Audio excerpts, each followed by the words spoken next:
اسے ہم کہتے ہیں ذکر نفی و اثبات. نفی کیا ہے؟ لا الہ. اس بات کیا؟ الا اللہ. نہیں ہے کوئی معبود سوائے اللہ کے. تو اسی طریقے سے نفی جو ہے ایمان کی، نفاق، اس پر جو خلاصہ صورت آئی ہے وہ سورہ منافقون ہے. پہلے وہ آئی اور پھر اس کا کنٹراسٹ، سائملٹینیس کنٹراسٹ، ایمان کی حقیقت، ایمان کے ثمرات، ایمان کے نتائج. ایمان ایک شجرہ طیبہ ہے، اس میں پھل لگتے ہیں. کون سے پھل لگتے ہیں؟ ایمان حقیقتاً ہو تو انسان کی سیرت و کردار میں، اس کے انداز فکر میں، اس کے احساسات میں کیا تبدیلیاں آنی چاہیے. ان موضوعات پر جیسا کہ میں نے عرض کیا، پھر یہ لفظ استعمال کر رہا ہوں، قرآن مجید کی جامع ترین سورت سورہ تغابن ہے. اچھا، اب یہاں جو ہے ایک عجیب ترتیب ہے. پہلے رکوع کی 10 آیات میں سے 7 آیات میں ایمانیات ثلاثہ، توحید، ذات و صفات باری تعالی، اور ایمان بالرسالت، ایمان بالآخرت کا ذکر ہے نیریٹو فارم میں، افرمیٹو انداز میں. پھر 3 آیات میں بہت زوردار دعوت ہے، بس یہ تو حقیقتیں ہیں پر مانو ان کو. تمہاری نجات کا دار و مدار اس پر ہے کہ ان حقائق کو تسلیم کرو، ان پر یقین کرو. دوسرے رکوع کی 8 آیات میں سے پہلے 5 آیات میں ثمرات بیان ہوئے ہیں. ایمان کے کیا نتائج نکلنے چاہیے، کیا ثمرات وجود میں آنے چاہیے، کیسے پھل لگنے چاہیے ایمان کے شجرہ طیبہ میں. اور پھر بقیہ 3 آیات میں ان کو پورا کرنے کی زوردار دعوت. تو یہ ترتیب بھی بہت ہی کلیئر ہے، بہت واضح ہے سورہ تغابن کے اندر. بڑی صورتوں میں نظم کلام کو تلاش کرنا مشکل ہوتا ہے، لیکن یہ جو چھوٹی صورتیں ان میں انسان بڑی آسانی کے ساتھ پتہ چلا سکتا ہے، اینالائز کر سکتا ہے کہ مضمون کن حصوں میں بٹا ہوا ہے اور ان میں کس طریقے سے مضمون تدریجاً آگے بڑھ رہا ہے. بس یہ چیزیں تو تمہیدی طور پر سامنے رکھیے. اب آئیے ہم مطالعہ شروع کرتے ہیں. فرمایا یسبح للہ ما فی السماوات و ما فی الارض. اللہ کی تسبیح کرتی ہے ہر وہ شے جو آسمانوں میں ہے اور ہر وہ شے جو زمین میں ہے. یہ بات اب نوٹ کر لیجئے کہ ان 10 صورتوں میں جو سورہ حدید سے سورہ تحریم تک ہیں، 5 صورتیں وہ ہیں جن کا آغاز تسبیح باری تعالیٰ سے ہوتا ہے. 5 کا بغیر کسی تمہید کے شروع ہو جاتا ہے. سورہ منافقون، اذا جاءک المنافقون قالوا نشہد انک لرسول اللہ. شروع میں کوئی تمہیدی مضمون نہیں ہے، تسبیح کا، حمد کا کوئی ذکر نہیں. اسی طرح سورہ تحریم، یا ایھا النبی لما تحرم ما احل اللہ لک تبتغی مرضات ازواجک، براہ راست گفتگو شروع ہو گئی. لیکن 5 صورتیں وہ ہیں جن کے شروع میں تسبیح باری تعالیٰ کا ذکر ہے. اور اس میں بھی ایک عجیب ترتیب ہے. یہ قرآن مجید پر اگر اس طور سے انسان غور کرے تب سامنے یہ حقائق آتے ہیں. ایک انداز ہے سبح للہ ما فی السماوات والارض، ماضی کا صیغہ آیا. اللہ کی تسبیح کرتی ہے ہر وہ شے جو آسمان میں ہے اور زمین میں ہے. یہ سورہ حدید ہے. اس کے بعد سبح للہ ما فی السماوات و ما فی الارض. اب یہ تاکید کا انداز بڑھ گیا. تسبیح کرتی ہے اللہ کی ہر وہ شے جو آسمانوں میں ہے اور ہر وہ شے جو زمین میں ہے. ایک لفظ کا اضافہ ہو گیا، لیکن فعل ماضی. اس کے بعد ہم دیکھتے ہیں 2 صورتوں میں مضارع کا مفہوم آ رہا ہے. یسبح للہ ما فی السماوات و ما فی الارض الملک القدوس العزیز الحکیم، سورہ جمعہ. یہ فعل مضارع سے شروع ہوا. سبح یسبح، یسبح للہ ما فی السماوات و ما فی الارض لہ الملک و لہ الحمد. یہ ہے سورہ تغابن. تو ایک ہی تسبیح کے مضمون کو اس کے ایمفیسس کے اندر تدریجاً ارتقاء.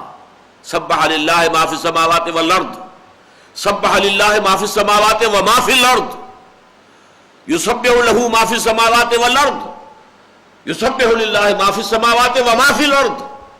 یہ جو اسلوب ہے، اس میں جو تاکید کا، ایمفیسس کا تدریجی ارتقاء ہے، اسے سامنے رکھنا چاہیے. اب پہلی بات سمجھیے، تسبیح کہتے کسے ہیں؟ تسبیح کرتی ہے کیا معنی؟ ہم کہتے ہیں سبحان اللہ، سبحان اللہ، سبحان اللہ، یہ تسبیح ہے. اصل میں سبح یسبح کا مادہ عربی زبان میں آتا ہے کسی شے کے تیرنے کے لیے. پانی کی سطح پر کوئی چیز چل رہی ہے، یہ تیر رہی ہے. خلا میں کوئی سیارہ جو ہے اپنے مدار میں حرکت کر رہا ہے، تیر رہا ہے، گرتا نہیں ہے، وہ اپنے اس مدار، اپنے اس لیول کو برقرار رکھتا ہے.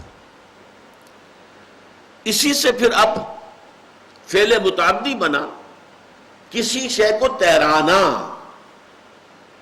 سبح للہ ما فی السماوات والارض، کسی شے کو تیرانے کا، اللہ کو تیرانے کا مطلب کیا ہے؟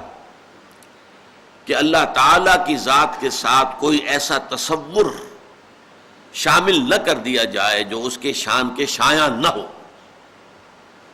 گویا کہ ہمارا یہ کہنا اللہ پاک ہے کس بات سے؟ ہر نقص سے، ہر عیب سے، ہر عجز سے، ہر احتیاج سے، ہر کمزوری سے، ہر ضعف سے پاک ہے. وراء الورا ثم وراء الورا ثم وراء الورا.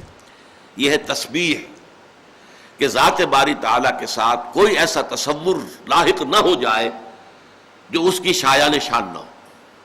سبح للہ ما فی السماوات والارض. کائنات کی ہر چیز تسبیح کرتی ہے اللہ کی، ہر چیز اللہ تعالیٰ کو اس کے مقام رفیع کے اوپر بیان کر رہی ہے. اور اس میں اتنا زور ہے، سورہ بنی اسرائیل میں فرمایا تسبح لہ السماوات السبع والارض ومن فیہن وَإِن مِّن شَيْءٍ لَّا يُسَبِّحُ بِحَمْدِهِ وَلَٰكِن لَّا تَفْقَهُونَ تَسْبِيحَهُمْ إِنَّهُ كَانَ حَلِيمًا غَفُورًا. ساتوں آسمان اور یہ زمین اور جو کچھ ان میں ہے وہ اللہ کی تسبیح میں لگے ہوئے ہیں. کوئی شے نہیں ہے جو اللہ کی تسبیح اور حمد میں نہ لگی ہوئی ہو.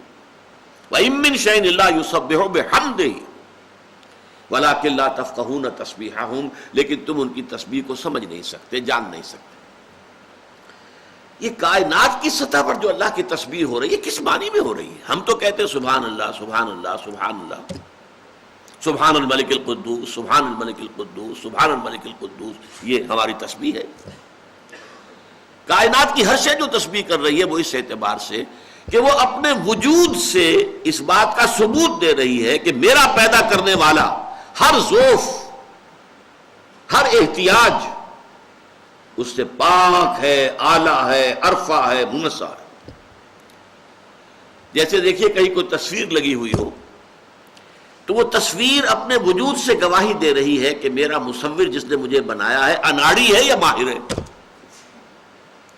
اگر کوئی بہت اعلیٰ مصور ہے، بہت ماہر مصور ہے، تو اس کی تصویر اس کی تسبیح کرتی ہے کہ میرا مصور جس نے مجھے پینٹ کیا ہے وہ ماہر فن ہے، وہ کمال کے مرتبے پر فائز ہے اپنے اس فن میں.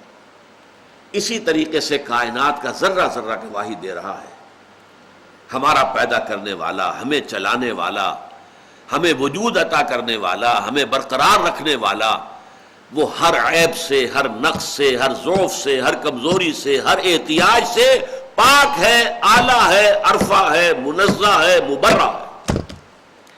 یہ ہے کائناتی تسبیح. کائنات کا ذرہ ذرہ تسبیح کر رہا ہے. البتہ اس میں ایک امکان اور بھی ہے جو آیت میں نے آپ کو سورہ بنی اسرائیل کی سنائی ہے، وَلَٰكِن لَّا تَفْقَهُونَ تَسْبِيحَهُمْ، تم ان کی تسبیح کو نہیں سمجھ سکتے. جبکہ یہ تسبیح جو میں نے بیان کی یہ تو ہماری سمجھ میں آ گئی کہ کائنات کی ہر شے اپنے وجود سے گواہی دے رہی ہے کہ میرا پیدا کرنے والا ایک کامل ہستی ہے جس کے نہ علم میں کوئی کمی ہے، نہ حکمت میں کوئی کمی ہے، نہ اس کے قدرت میں کوئی کمی ہے، وہ کامل ہستی. تو یہ تو سمجھ میں آ گئی بات. قرآن کہہ رہا ہے وَلَٰكِن لَّا تَفْقَهُونَ تَسْبِيحَهُمْ، تم ان کی تسبیح کو نہیں سمجھ سکتے. اس کا کیا مطلب ہے؟ عین ممکن ہے کہ اللہ نے ہر شے کو ایک زبان عطا کی ہو اور وہ اپنی زبان میں اللہ کی تسبیح بھی کر رہے ہوں، سبحان اللہ کے مالا بھی جپ رہے ہوں. عین ممکن ہے. قرآن مجید سے یہ ثبوت تو ملتے ہیں کہ پرندے حضرت داؤد علیہ السلام کے ساتھ مل کر تسبیح کرتے تھے، پہاڑ تسبیح کرتے تھے. جب حضرت داؤد علیہ السلام صبح کے اوقات میں in the small hours of the morning جنہیں آپ کہتے ہیں، جو تہجد کا وقت ہے، اس وقت جب اللہ کے حمد کے ترانے الاپتے تھے. اس لیے کہ زبور جو ہے جو حضرت داؤد کو دی گئی وہ زبور کیا ہے؟